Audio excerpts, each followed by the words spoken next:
Donc, le thème de la conférence, c'est la multiplication des normes et des recours en droit du travail. Quelles conséquences pour la mobilisation? Ce thème-là mérite d'abord et avant tout certaines précisions. D'une part, c'est un sujet qui interpelle tout le monde. Je pense que le nombre de personnes dans la salle ici aujourd'hui en témoigne. Et je pense que s'il y avait eu plus de place, il y aurait eu plus de monde. Donc, je pense que ça interpelle beaucoup de monde. Les justiciables, évidemment, les praticiens, les personnes qui sont chargées de l'application du droit du travail, mais aussi les professeurs et les étudiants. Moi, je ne suis pas praticienne, je suis enseignante, professeure, et ça m'interpelle aussi tout simplement parce que dans nos cours, quand on commence, on dit aux étudiants qu'on va leur enseigner le droit du travail au singulier. Mais en fait, quand on commence les cours, les étudiants se rendent bien compte qu'on enseigne des lois du travail. Et donc, il nous revient à nous, comme chercheurs, comme professeurs, comme auteurs, de dévoiler non seulement chacune des sources, mais au-delà de l'éparpillement, les principes d'articulation qui les unissent, parce qu'il y en a, même s'ils sont affirmés nulle part ou pas de façon très intégrée ni très manifeste, mais ils existent quand même. Donc, c'est un sujet qui interpelle tout le monde, mais c'est un sujet aussi, toujours pour commenter le titre de la séance, c'est un sujet qui n'est pas si nouveau qu'il en a l'air. Et je me suis reportée à un rapport qui est paru en 1985. Carole Jobin le connaît bien, ce rapport, puisqu'il était secrétaire de cette commission-là, la Commission consultative sur le travail, qui avait rendu un rapport en 1985. Et cette commission-là, dans son rapport final, avait un chapitre et une annexe. Le chapitre portait sur l'intégration des lois et l'uniformisation de la législation, et une annexe qui présentait un projet de codification des principales lois du travail. Donc, pourquoi ces projets-là existaient? Je vais vous lire pourquoi la Commission en était venue donc à cette proposition. Ça vous montre que ce n'était pas nouveau. Donc, je vais vous lire le constat que les commissaires dégageaient de ce qu'ils avaient entendu des intervenants du milieu et qui les a conduits à penser à une certaine intégration du droit du travail. Ils écrivaient que les intervenants qu'ils avaient rencontrés déplorent en général l'état actuel de la législation du travail. La critique porte principalement sur la multiplicité et l'inaccessibilité des lois, des mécanismes d'adjudication et des recours, et sur la non-standardisation des lois. De tous côtés, on insiste pour que les diverses lois du travail soient uniformisées et harmonisées de manière à former un tout plus cohérent et plus accessible, à la page 115 du rapport. Ce constat-là, il a été rédigé en 1985, donc il y a exactement 30 ans. Il a été formulé dans un contexte où il y avait, nous dit-on dans le rapport, une vingtaine de lois du travail qui coexistaient, auxquelles s'ajoutaient la Charte de la langue française et la Charte des droits et libertés de la personne. Or, ce constat-là est encore actuel aujourd'hui. Ce n'est pas pour rien qu'on est ici aujourd'hui, mais il est actuel dans un contexte qui n'est pas allé dans le sens de la simplification. Donc, si on regarde depuis 1985, il n'y en a plus juste 20 lois, il y en a bien plus que ça, et je vous dirais qu'on n'est pas allé vers une meilleure intégration. Simplement pour vous donner quelques dates. Qu'est-ce qui s'est passé depuis 1985 qui font en sorte que le constat fait par la Commission consultative sur le travail, qu'on appelait aussi la Commission Baudry en 1985, est encore tout à fait actuel. Qu'est-ce qui s'est passé depuis 1985? En 1994, adoption du nouveau Code civil, qui, cette fois, prévoit un chapitre sur le contrat de travail, c'est devenu un contrat nommé, qui prévoit des dispositions spécifiques au contrat de travail, ce qui n'était pas le cas avant, et qui prévoit aussi une disposition préliminaire dans le Code civil qui prévoit explicitement que l'on peut y déroger. Donc ça, c'est nouveau. Autre élément nouveau, l'adoption d'une loi sur la protection des renseignements personnels dans le secteur privé en 1993, qui est venue, même si ce n'est pas une loi du travail, c'est une loi applicable au travail, qui a eu des effets sur certains volets reliés aux relations d'emploi et en particulier à la protection des renseignements personnels, à la gestion des ressources humaines dans les entreprises du secteur privé. Donc, un autre changement. Troisième changement, adoption de la loi sur l'équité salariale, donc que vous connaissez tous, donc qui fournit un moyen systémique de corriger un problème de discrimination salariale systémique qui affecte les personnes qui occupent des catégories d'emploi à prédominance féminine. Donc, troisième élément de contexte qui change.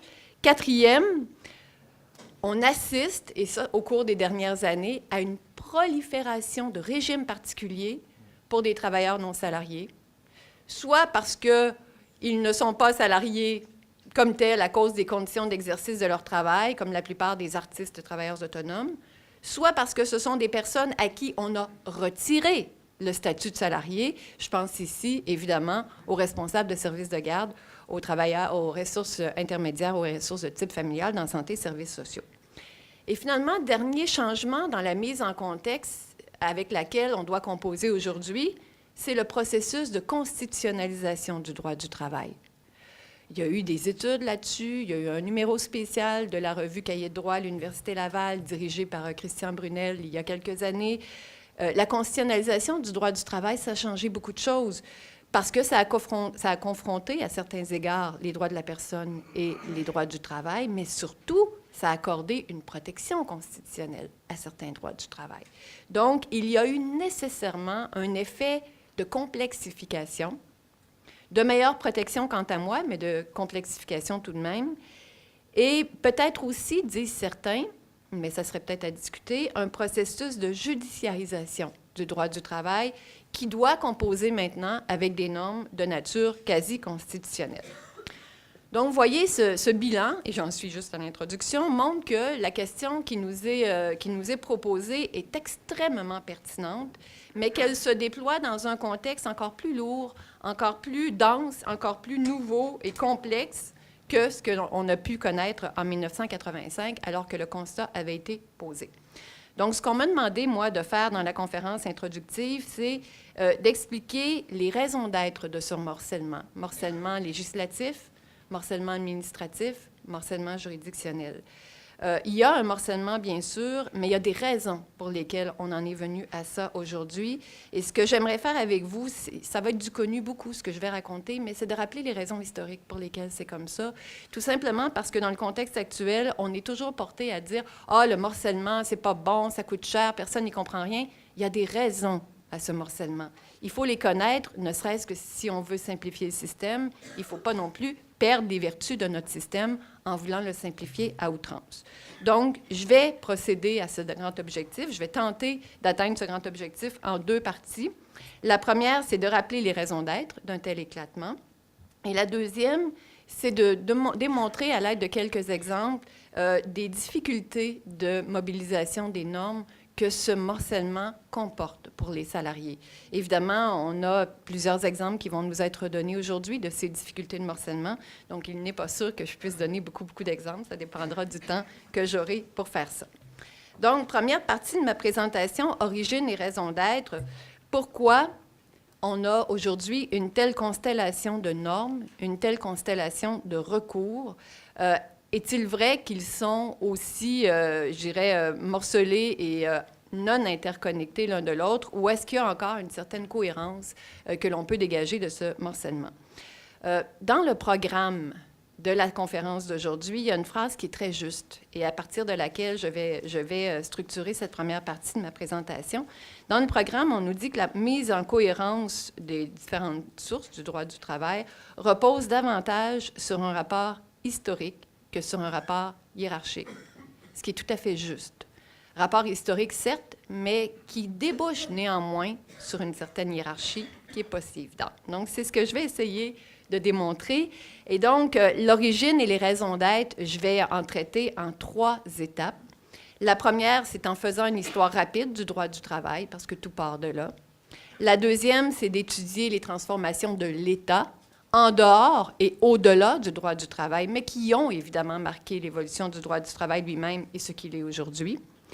Et troisième aspect dont je vais traiter dans cette première partie, c'est la centralité de l'action collective, de l'autonomie collective, qui est au cœur de l'articulation des sources et des mécanismes d'application du droit du travail. Donc, 3 grands types de raisons qui, me semble-t-il, permettent de comprendre rationnellement, au-delà du fait que l'on déplore, que c'est tout mêlé, qu'il y a trop de recours, qui nous permet de comprendre rationnellement pourquoi c'est comme ça. Donc, histoire du droit du travail. qui est un droit, donc, qui est apparu, vous le savez tous, puis là, je dis vraiment des choses connues avec la généralisation du salariat et l'industrialisation. Donc, quand l'industrialisation, le salariat a commencé, il y en avait un régime juridique applicable au travail, c'était le régime du droit civil. Et on s'est vite rendu compte que ce régime-là ne parvenait pas à encadrer toutes les manifestations les plus horribles de l'industrialisation. Et donc, on a vu apparaître un État qui a commencé à être interventionniste. C'est la première phase du droit du travail, mais c'était des interventions partielles. Et je dirais déjà très morcelées, uniquement pour corriger, limiter, encadrer les pires conséquences de l'industrialisation. Donc, on peut penser à la première loi, l'Acte des manufactures de 1885, qui venait régir certaines conditions physiques d'exécution du travail, l'hygiène, la sécurité, la durée du travail pour les enfants et les femmes. On peut penser aux premières lois au début du 20e siècle sur la réparation des accidents de travail, aux premières lois sur le salaire minimum, aux lois sur la formation professionnelle ou encore aux lois qui reconnaissaient négativement, mais tout de même, certaines formes d'action collective, ne serait-ce que pour faire en sorte de protéger les coalitions de salariés de l'application de certaines infractions en droit criminel et pénal. Donc, première phrase sur laquelle je ne m'étends pas, simplement dire que dans cette phase-là, la relation d'emploi est une relation de droit civil et que l'État n'intervient que par une intervention très morcelée, très thématique, et déjà là, on a le ferment de ce de quoi on est hérité aujourd'hui, c'est-à-dire des interventions dans des lois avec des objets très précis pour cibler des questions très particulières. Donc ça, c'est, je vais vraiment à grands traits, mais c'est la première phase de l'évolution du droit du travail, mais cette phase-là, on en a un héritage aujourd'hui, c'est la première, donc, possibilité, intervention de l'État dans le domaine du travail. La deuxième phase commence avec les années 40, 44 pour être plus précis. On l'enseigne toujours dans nos cours, mais c'est vrai qu'il y a eu un vrai changement dans la façon d'entrevoir la protection des salariés en 1944. Donc, en 1944, c'est l'adoption de la loi des relations ouvrières, c'est la consécration de l'introduction au Québec de modèles issus du Wagner Act, donc reconnaissance du monopole de représentation syndicale, l'accréditation, l'obligation de négocier. Et donc, évidemment, cette loi-là, de 1944, elle a été amendée en 1961. On a rendu l'arbitrage des griefs obligatoire, on a interdit la grève, le lock-out pendant la durée de la convention collective. Et en 1964, on remplace tout ça par un Code du travail qui a une intention d'intégration législative. Il faut bien rappeler qu'en 1964, quand on a adopté le Code du travail, le but, c'était de faire une refonte des lois éparses qui régissaient jusque-là les relations de travail. Donc, comme le législateur était allé par coups, en 1964, on s'est dit, on va faire un code. Ce n'est pas pour rien que ça s'appelle le Code du travail. Et donc, le but premier du Code du travail en 1964, c'était de faire en sorte que le régime de rapport collectif hérité du Wagner Act devienne la seule voie d'accès à la représentation collective, à la négociation collective. Donc, il y avait une refonte des lois sur les relations de travail qui a été réussie et qui a été accomplie dans le Code du travail. Mais il y avait aussi un autre but dans le Code du travail qu'on a échappé ensuite et qu'il vaut bien et qu'il est utile de se rappeler aujourd'hui. C'était un objectif plus ambitieux. On voulait éventuellement en arriver à codifier l'ensemble des lois du travail. La preuve en est que dans le projet initial, merci Rachel, il y avait un titre. Vous regardez le Code du travail aujourd'hui, vous voyez que le titre 1 s'appelle « Des relations du travail ». Et il n'y a jamais eu de titre 2, ni de titre 3, ni de titre 4. Mais l'intention initiale, quand on lit la littérature entourant donc l'adoption du Code du travail, c'est qu'éventuellement, le Code du travail devait comporter un deuxième titre sur le salaire minimum et l'extension juridique des conventions collectives, et éventuellement un autre titre sur la santé et sécurité, ce qui n'a jamais été fait. Mais il y avait quand même une ambition révélée par le contexte d'adoption du Code du travail en 1964. Donc, l'intégration ne s'est pas faite, mais il reste qu'au niveau des relations de travail, cette période-là, 1944 jusqu'au milieu des années 70, est marquante parce que l'État change de vocation dans son rapport au marché du travail. l'État va intervenir beaucoup moins directement dans les conditions de travail. L'État va laisser faire les parties. Et le rôle de l'État, c'est de dire je vais m'arranger pour que les rapports dans les milieux de travail puissent être équilibrés, et de ça naîtront des conditions de travail raisonnables. De ça naîtra une obligation ou un objectif de paix industrielle, de pacification des conflits. Et donc, il y a vraiment, du point de vue législatif, une intention de l'État de miser sur l'installation des rapports collectifs dans les entreprises pour créer une meilleure protection des salariés, de meilleures conditions d'exécution du travail. Et il y a dans cette phase-là ce que Pierre Verge appelait une affirmation du droit du travail, c'est-à-dire qu'en même temps qu'on institutionnalise ce régime de rapport collectif, il y a beaucoup de travail dans la doctrine dans les années 60 et 70 qui est de dire quels sont les rapports entre ce régime-là et le droit commun. Les auteurs vont dire on ne peut plus traiter le rapport de travail comme un rapport issu du droit civil. Lorsque les rapports collectifs s'instaurent, on change de milieu. Il n'y a plus de relations contractuelles individuelles et les tribunaux ordinaires n'ont rien à faire dans les milieux syndiqués. C'est l'arbitre de grief qui est l'expert des milieux de travail, l'expert de la volonté exprimée par les parties à la convention collective. C'est lui qui doit trancher les litiges.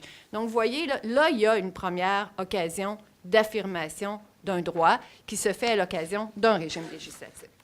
Troisième phase, toujours dans l'histoire du droit du travail, c'est celle qu'on a connue à partir des années 70, donc qui se manifeste par l'adoption d'une pluralité de lois du travail qui ont en commun que l'État intervient directement dans la définition des conditions de travail. Pensons à la loi sur les normes et à la loi sur la santé et la sécurité, qui ont ces objectifs-là pour des objets bien différents, mais qui ont cette intention d'universalité que n'avaient pas les interventions législatives avant. Même chose, dans cette période-là, on voit apparaître des lois de portée générale qui ont des effets importants dans le domaine du travail. Pensons à la Charte des droits et libertés de la personne, qui, dans ses droits et libertés fondamentaux, a transformé fondamentalement les milieux de travail, mais qui comporte aussi des dispositions spécifiques en matière d'emploi, celles relatives à la prohibition de la discrimination. Donc, dans ce cas-ci, avec cette troisième phase, le rôle de l'État se transforme et l'État estime qu'il est de son devoir d'intervenir pour établir des conditions minimales pour l'ensemble des salariés. Et il faut bien constater que ces lois-là, elles n'ont pas été intégrées au Code du travail, alors qu'il y avait des titres tout à fait opportuns qui les attendaient. On aurait pu faire un titre 2 sur la loi sur les normes, un titre 3 sur la loi de la santé et sécurité. On ne l'a pas fait. Et la raison en est probablement, mais maintenant, je n'ai peut-être pas tout vu au niveau historique, là, est peut-être liée au fait que la loi sur les normes du travail, elle est venue remplacer la loi sur le salaire minimum.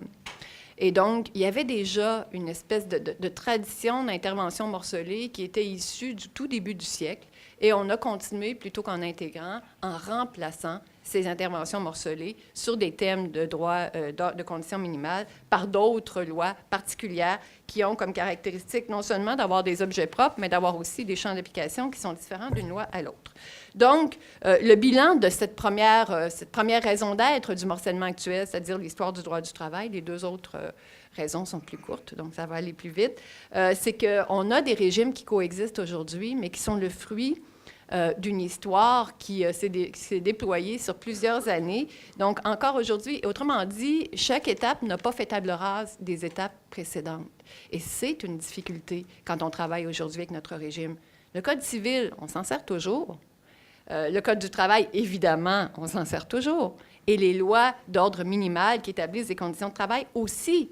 Mais ces diverses interventions-là ne sont pas animées de la même perspective lorsqu'elles ont été implantées. Plus largement, on pourrait dire, quand on s'inspire du droit comparé, on pourrait dire qu'au niveau du droit du travail, le Québec est un État de droit mixte. On a déjà entendu ça, mais là, appliquons ça au droit du travail. C'est-à-dire que vous trouvez dans le même droit une tradition dite du volontarisme. On fait confiance aux partis, à l'autonomie, non seulement individuelle, mais surtout collective. Donc, il y a toute une partie de notre droit du travail qui est de dire, outillons les partis, elles nous donneront des bonnes conditions pour les travailleurs qu'elles représentent.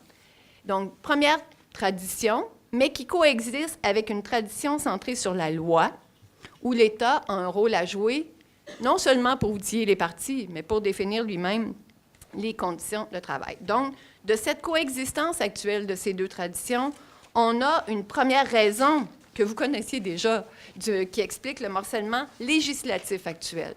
Mais quand on pense à ça et quand on pense à une éventuelle intégration, il faut toujours se rappeler qu'il y avait des raisons de procéder comme ça et de se demander est-ce que ces raisons-là sont toujours valables aujourd'hui. Deuxième facteur, deuxième raison d'être qui expliquerait le morcellement actuel, c'est la transformation des moyens d'action de l'État. Et comme je le disais d'entrée de jeu, au-delà même du droit du travail. Donc, de l'État tout court et de l'État québécois en particulier.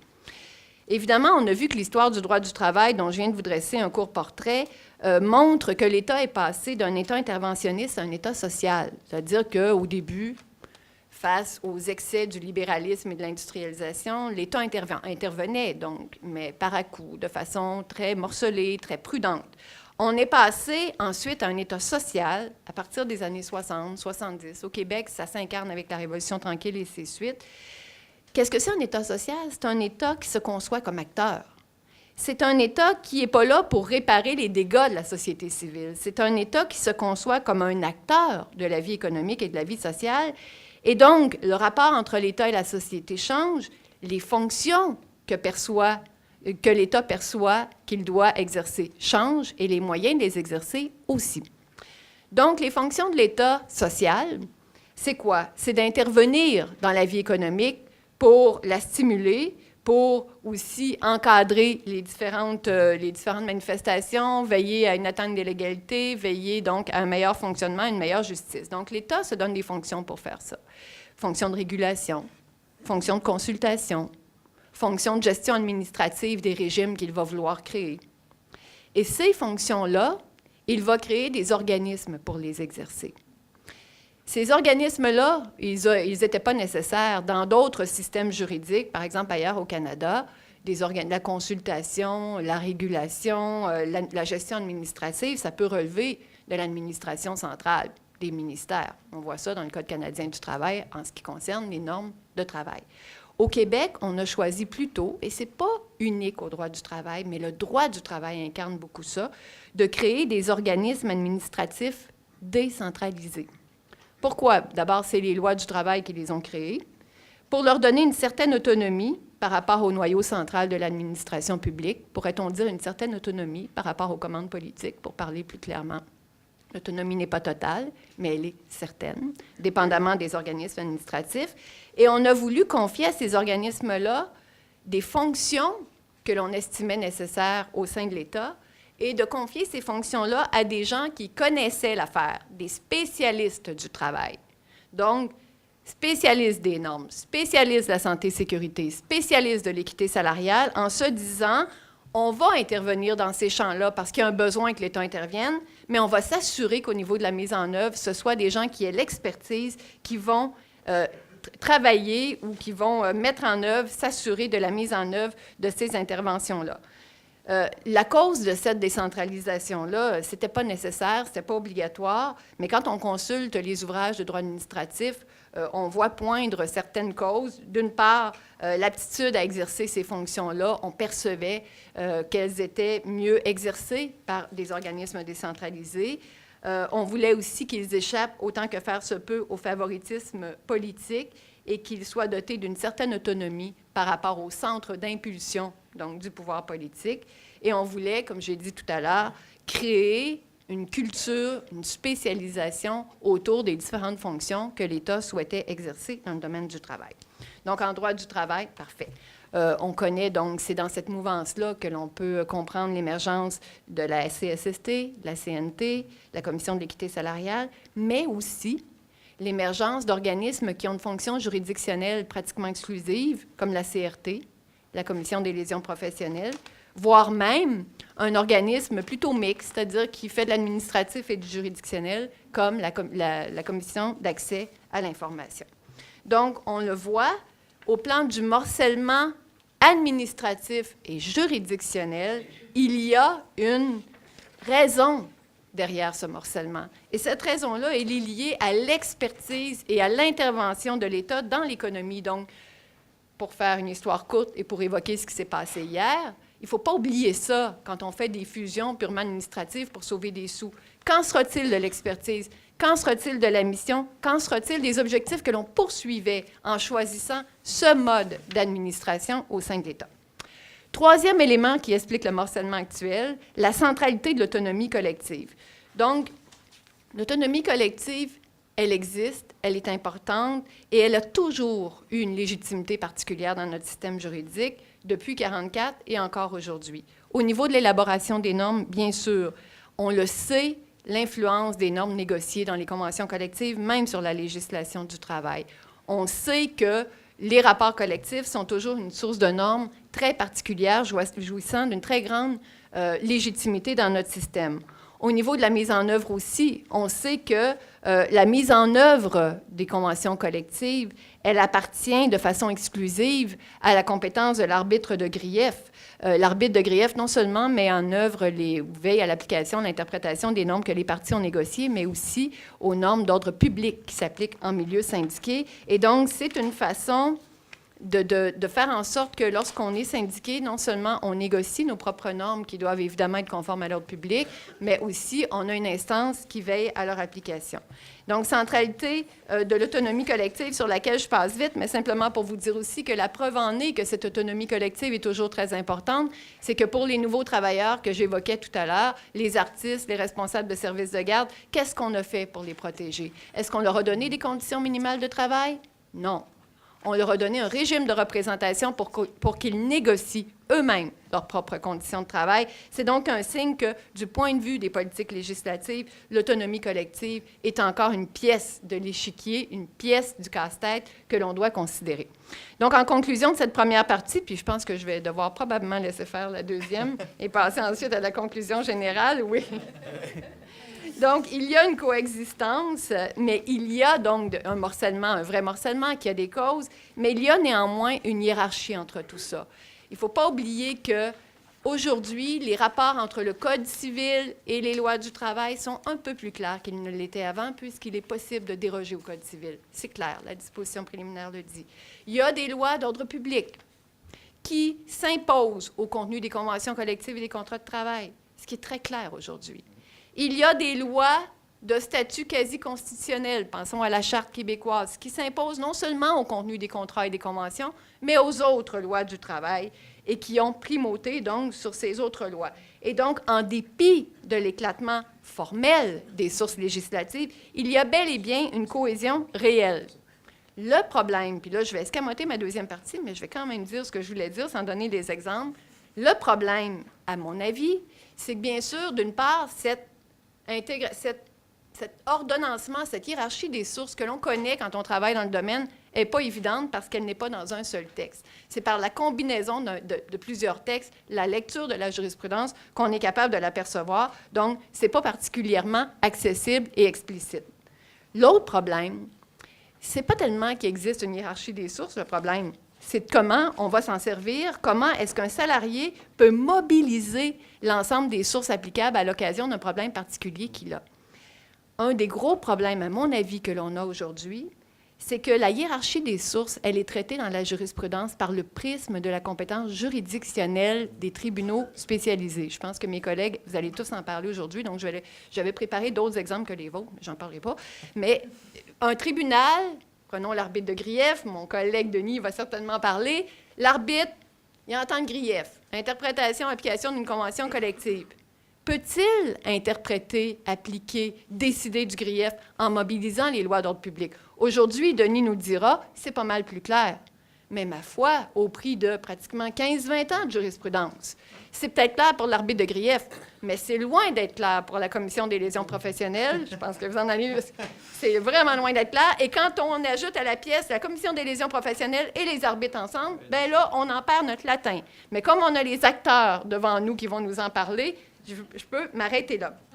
Donc, ça, c'est un premier problème. Vous voyez, c'est pas parce qu'on a une hiérarchie des normes qui est là, qui existe, que ça règle les problèmes de mobilisation. L'autre problème que je trouve extrêmement grave, c'est que chaque loi, et ça, dans le rapport Bernier, on avait travaillé là-dessus. On ne proposait pas d'intégration, de codification, mais un gros problème pour les salariés, me semble-t-il, c'est les définitions de ce qu'est un salarié ou un travailleur qui diffèrent d'une loi à l'autre. Ça n'a pas de sens.